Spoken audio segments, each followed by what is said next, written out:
J'ai 39 ans. Je suis CEO et cofondateur d'une start-up tech basée à Auckland appelée TaskNest. On vend des logiciels de workflow pour équipes distribuées. On a bouclé une série B l'an dernier avec 22 millions de dollars sur nos comptes et environ 90 employés. Je possède environ un tiers de l'entreprise, sur le papier évalué à 100, 1 million. Ça fait presque 7 ans que je me bats sur ce projet. On a à peine survécu au début chaotique, autofinancé, dormir au bureau, carte de crédit au max, jusqu'à trouver l'adéquation produit-marché. Les chiffres sont bons maintenant. Le revenu grimpe de 35% par an. Actuellement à 4-8 millions, les prévisions disent qu'on dépassera 9 millions d'ici décembre. Je vis dans un loft d'entrepôt reconverti en centre-ville. Je conduis une Porsche électrique couleur sable. Mon dressing déborde de marques minimalistes, très éthique comme fondateur tech. Sur LinkedIn, je me présente comme réinventant l'avenir du travail pour tous. Invité régulier sur des panels femmes dans la tech. J'ai un suivi correct sur Twitter. Rien d'énorme, mais les gens me reconnaissent. Mon cofondateur s'appelle Daniel, 44 ans, CTO. Il a écrit la première version du logiciel lui-même. Des dizaines de milliers de lignes de code, cerveau d'ingénieur pur, compétences sociales d'un routeur, hoodie et sneakers usés, horaires insensés, parle à peine en réunion, tape, tape, tape. On s'affronte depuis des années. Tension classique, CEO vs CTO. Moi, je veux vitesse, pivot, expérimentation, croissance. Lui, nettoyage, refactoring, stabilité, faire les choses correctement. Je fais des podcasts, je présente notre vision aux investisseurs. Lui, il est réveillé à 3 heures du matin pour régler des incidents en production. Et honnêtement, j'ai toujours senti qu'il ne me respectait pas. En réunion du conseil, il me corrige sur des points techniques, me dit directement que c'est pas comme ça ou que c'est impossible devant les investisseurs. Il me fait passer pour incompétent. Je perds de l'autorité. Je lui parle en privé. Il hausse les épaules, dit qu'il énonce juste des faits, pas pour m'humilier, mais ça fait toujours comme s'il se croyait supérieur. Sur le code, c'est vrai, il sait mieux, mais je suis CEO. La vision est censée primer. C'est ça, le leadership. Récemment, ça a empiré. On a embauché une nouvelle responsable ingénierie, Aïcha, 28 ans, diplômée du MIT, vive, ambitieuse, excellente communicante, tout ce que Daniel n'est pas. Je la vois comme futur cadre, VP ingénierie possible un jour. Mais Daniel rejette systématiquement ses idées, ses plans, s'investit à peine. Elle vient me voir, frustrée, parfois visiblement bouleversée, dit qu'il ne l'écoute pas, classe ses propositions en faible priorité, lui coupe la parole en réunion, balaie ses inquiétudes. Tellement familier, pur cliché. Comportement toxique masculin, protection de son territoire, bloquer les femmes. Je commence à tout noter. Date, citation, contexte, pour construire un dossier. En parallèle, je pousse un changement de culture, embauche une VP People Culture, Léna, 41 ans, très progressiste. Elle met en place de nouvelles politiques, guide de langage inclusif, atelier sur les biais, formation obligatoire d'alliés, intervention en tant que témoin, comment dénoncer microagression. L'équipe ingénierie déteste, évidemment. Résister au changement, c'est instinctif, surtout pour Daniel. Après la première session, il m'envoie un mail. 4 heures perdues, on a un produit à livrer, les ingénieurs sont surchargés, ils devraient coder, pas suivre des séminaires. Je transfère à Léna avec une note. Voilà exactement ce que je subis. Réunion du conseil de mars. Je présente les chiffres du premier trimestre. On est un peu en retard, pas catastrophique mais pas brillant. Daniel présente la roadmap ingénierie prudente. Q2 doit se concentrer sur l'infrastructure, la dette technique, code fragile, trop d'incidents. Marc, un membre du conseil, pose la question évidente. Ne peut-on pas améliorer l'infrastructure tout en livrant des fonctionnalités ? Daniel secoue la tête, pas avec l'équipe actuelle, déjà à 80% de sa capacité. Soit on ralentit les fonctionnalités, soit je prends la parole, on peut faire les deux. Daniel est trop prudent. On a de la trésorerie, du runway, il faut aller plus vite. Il paraît épuisé et me répond « On ne peut pas juste embaucher plus d'ingénieurs pour aller plus vite. Ajouter des gens ralentit d'abord. Marc a l'air perdu. Moi, je me sens exposée, humiliée, en colère. Après la réunion, je prends Daniel. Tu m'as fait passer pour un idiot. Il répond, je dis juste les faits techniques, comme toujours. Je rétorque, tes faits sapent mon autorité. Il hausse les épaules. La réalité, c'est la réalité. C'est toi qui surestimes. À ce moment précis, je décide qu'il est fini. Pas aujourd'hui, mais c'est terminé. Je commence à planifier discrètement. Prendre des membres du conseil à part, café, appel privé, bien encadrer le message. Daniel nous ralentit, est trop prudent, pas aligné sur l'avenir de l'entreprise, résiste aux initiatives diversité, plus adapté à la culture. Certains membres du conseil résistent. Il a construit le produit, connaît le système mieux que quiconque. D'autres, plus récents, n'ont pas son historique et sont plus ouverts. Je répète le contraste. Croissance vs stagnation, futur vs héritage, leadership inclusif vs patterns toxiques. En même temps, je mets Aïcha en avant, l'invite à présenter au conseil, la fait participer aux appels clients. Elle brille, claire, confiante, polie. Les gens sont impressionnés. J'évoque subtilement l'idée. Et si Aïcha avait plus de pouvoir technique? Le conseil semble intrigué. Tout le monde sait la limite, elle est là depuis seulement 8 mois, Daniel a fondé l'entreprise, avril arrive, le moment parfait. Aïcha propose une refonte majeure de l'architecture, migration complète vers microservices sur 6 mois, touchant tout le code, présentée à l'Engineering All Hands avec slides modernes et percutantes. Daniel écoute, pose quelques questions, puis calme, pas maintenant. Pas de stabilité, microservices trop complexes, on n'est pas prêt. Table pour 1 an. Aïcha est écrasée, se sent mise de côté pour des raisons politiques. Elle a raison, pas totalement, il la bloque pour des raisons techniques. Elle vient dans mon bureau, porte fermée, il ne me laissera jamais diriger quoi que ce soit de réel. Je pense à partir. Je ne peux pas évoluer avec lui comme CTO. C'est mon ouverture. Je dis doucement. Et si ce n'était plus le CTO? Elle se fige. Je précise. Et si tu devenais CTO? Elle reste silencieuse, en train de digérer.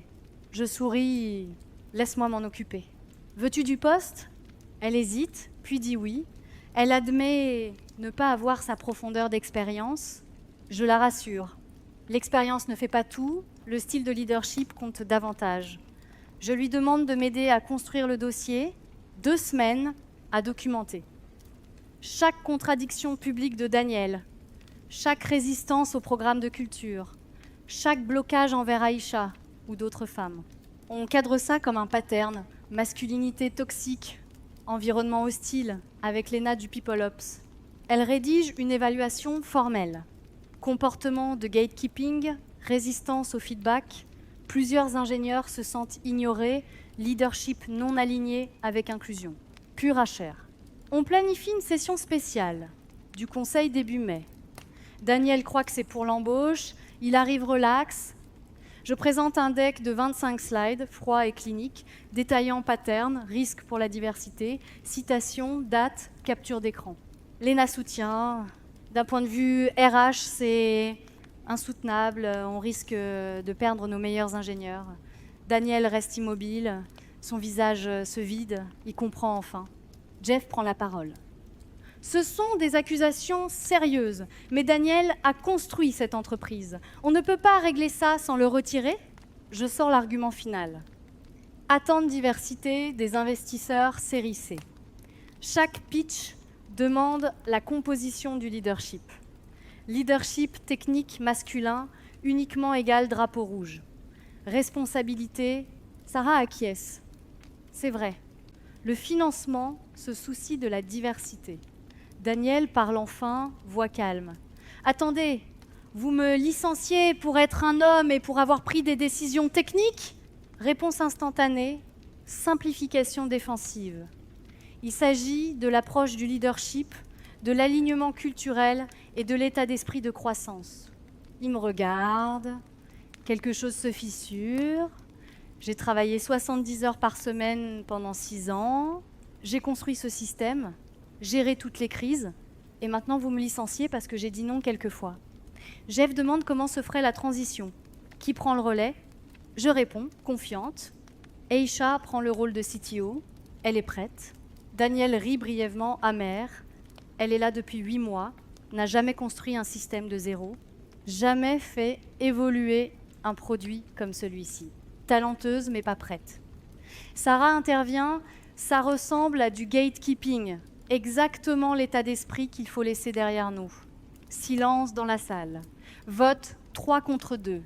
Daniel sort comme CTO. Position de conseiller stratégique proposée, euphémisme corporatif. Il comprend et refuse. Non, je ne reste pas pour vous regarder ruiner ce que j'ai construit. Signature, equity vest, il part. Je ressens un mélange de soulagement et de culpabilité, mais je me convainc nécessaire, évolution, progrès. Annonce company-wide.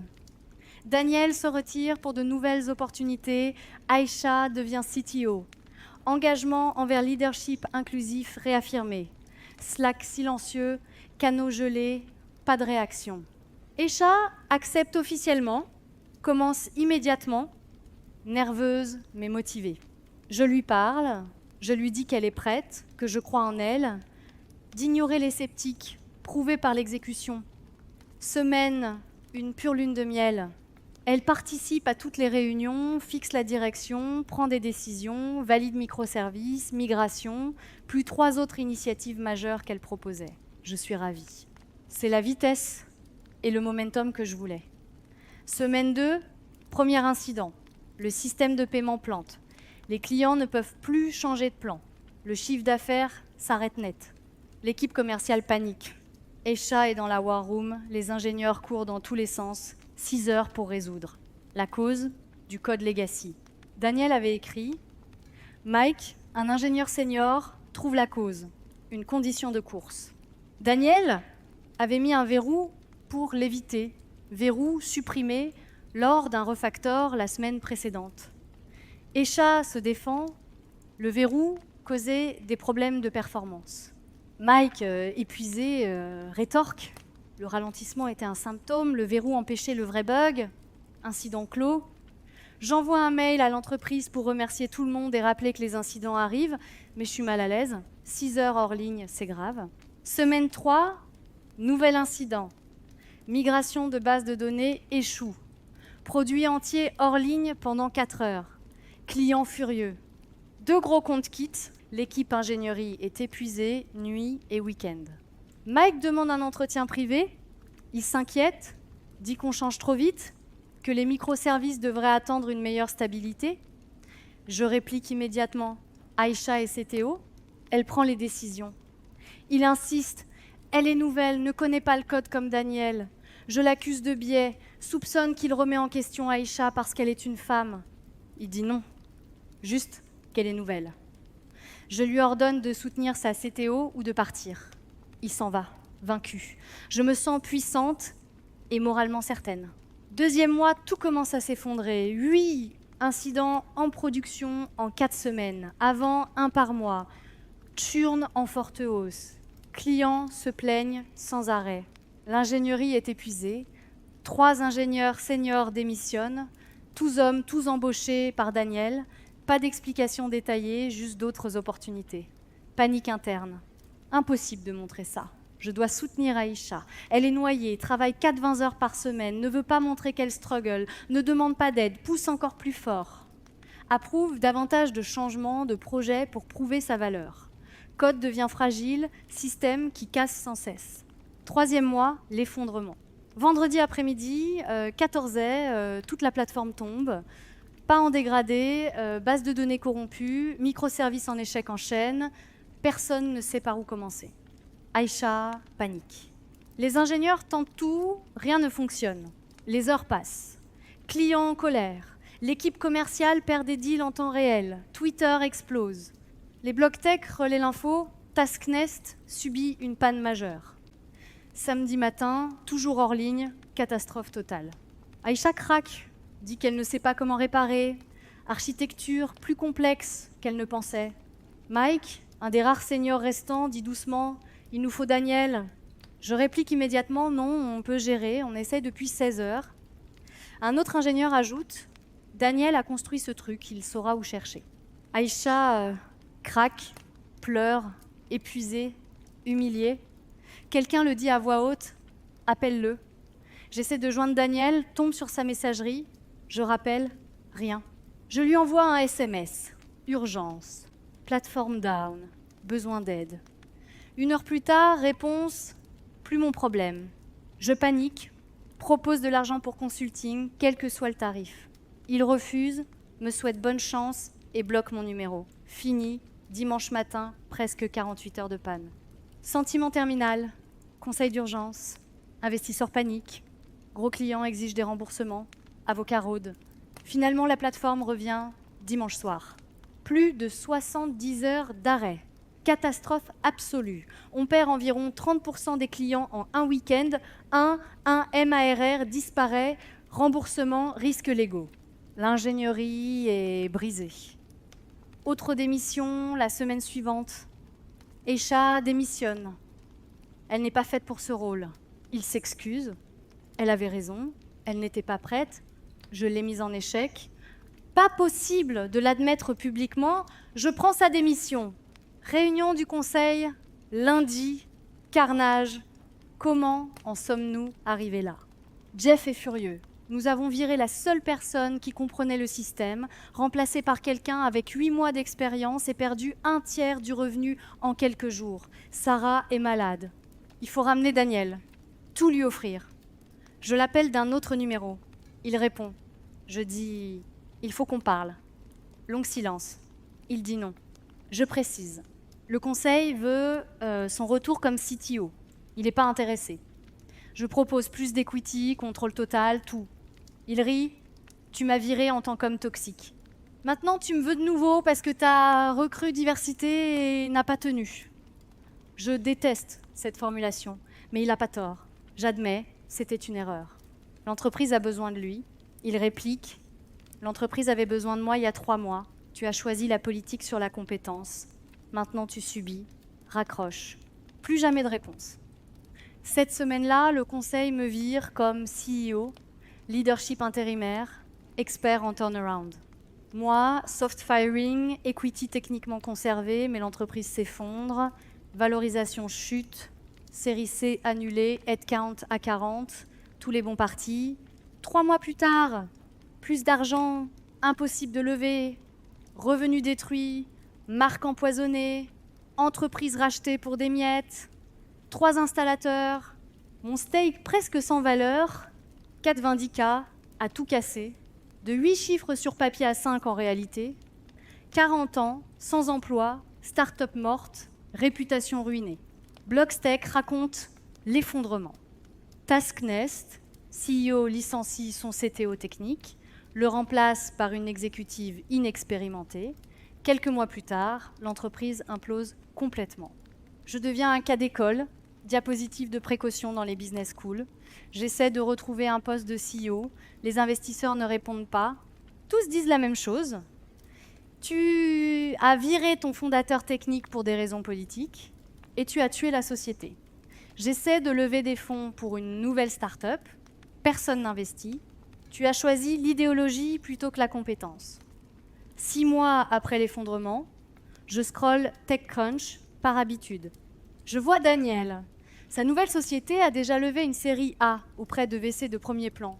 9 millions récoltés, les mêmes qui ne répondaient pas à mes mails. Quelques mois plus tard, je vois Aïcha sur LinkedIn. Nouveau poste dans une grande entreprise tech. Titre Staff Engineer, pas CTO, pas VP. Elle est exactement là où elle devait être. Bien pour elle. Honnêtement, elle n'aurait jamais dû être mise à ce rôle. Je l'ai exposée à l'échec, je le savais, tout le monde sauf moi. 1 an plus tard, je vis dans un appartement plus petit. J'ai vendu la Porsche, plus possible de la justifier. Je fais du consulting pour des startups en seed stage, 160 $, H sur le papier. À peine assez de missions stables, environ 65 $0 par an. Avant, je tirais 220 $0 plus equity. Je participe à une conférence Femmes dans la tech. Je faisais la tête d'affiche avant, maintenant juste un badge parmi la foule. Personne ne me reconnaît ou fait semblant de ne pas me reconnaître. Je croise une fondatrice que je connaissais du circuit. Elle dit « J'ai entendu parler de Tasknest ». Je hoche la tête. Elle demande doucement « Que s'est-il vraiment passé ?» Je suis fatiguée de tourner en rond, fatiguée de l'histoire que tu racontais. Je dis la vérité. J'ai viré mon CTO parce qu'il n'était pas d'accord et que je l'ai pris personnellement. Promouvoir une femme me semblait juste, progressiste. Elle écoute, ne m'interrompt pas. J'admets qu'Aïcha n'était pas prête et que je le savais. Mais je me convainc que la croyance vaut plus que l'expérience, que l'image vaut plus que la compétence. Ma voix se brise. Je raconte que j'ai détruit une entreprise de 45 personnes parce que je n'ai pas su séparer politique et exécution, que j'ai viré la personne qui avait tout construit et l'ai remplacée par quelqu'un d'incompétent pour des raisons morales. Elle acquiesce lentement. Elle dit « C'est honnête, c'est la vérité ». Je confesse, j'étais arrogante, idéologique, dans l'erreur. 40 personnes ont perdu leur emploi à cause de mon ego. On parle un peu plus. Elle est gentille, ne juge pas. Mais je vois l'écart se creuser, la contamination de carrière. Je rentre seule, je repense au choix. Daniel bossant 70 heures par semaine, moi en podcast. Daniel corrigeant la prod à 2 heures du matin, moi tweetant des slogans, lui expliquant la réalité. Moi le traitant de toxique. Il avait raison. Chaque avertissement, chaque décision, je n'ai rien entendu. Je pensais être sûre d'avoir raison, que le problème était Daniel, que son genre était le problème, que Aïcha pouvait faire le job parce que je le voulais. Et ça a coûté tout. Entreprise disparue, équipe dispersée, produits fermés, clients obligés de migrer, des années de travail effacées en quelques mois. Pas à cause du genre. Aïcha aurait pu être excellente un jour, mais j'ai choisi l'identité sur la compétence, l'apparence sur les résultats. Je pensais que le leadership, c'était vision et valeur. En réalité, c'était faire tourner le produit. 2 ans plus tard, je travaille à plein temps dans un cabinet de consulting, pas le mien. Senior advisee pour quelqu'un d'autre. 4,25 $, en santé, 405, travail normal. Rien de mal à ça, mais j'étais CEO. Invitée, reconnue. Maintenant, je suis la femme qui a viré son CTO et tué l'entreprise. Voilà l'étiquette. Je vois la société de Daniel à nouveau, série B, recrutement permanent, offre d'emploi simple, compétences, gestion de pression, pas de quota, pas de discours, juste on prend les meilleurs. Exactement ce qu'il a toujours dit. Les investisseurs approuvent. Pendant ce temps, je gagne 4,25 $, à travailler pour quelqu'un d'autre parce que j'ai choisi la politique sur la compétence, parce que je pensais que le progressisme comptait plus que la justesse, parce que j'ai viré celui qui faisait tourner le produit et appris la leçon la plus dure. Les valeurs n'ont pas d'importance si le produit est cassé. Les clients ne se soucient pas des métriques pendant une panne de 72 heures. Les intentions ne sauvent pas des emplois quand une société meurt. La réalité ne se soucie pas de l'idéologie. Le code ne fonctionne pas sur les croyances, il fonctionne sur le savoir, l'expérience et le skill. Tout ce que Daniel avait, tout ce que j'ai écarté, et me voilà. Début quarantaine, appartement une chambre, bus pour aller au travail, plus de Porsche, plus de loft, plus d'equity. Juste un exemple de ce qui arrive quand l'idéologie dépasse la réalité, quand on vire des gens pour avoir dit non, quand on promeut des symboles plutôt que des capacités. C'est ainsi que ça s'est terminé. C'est ça qui a tué l'entreprise.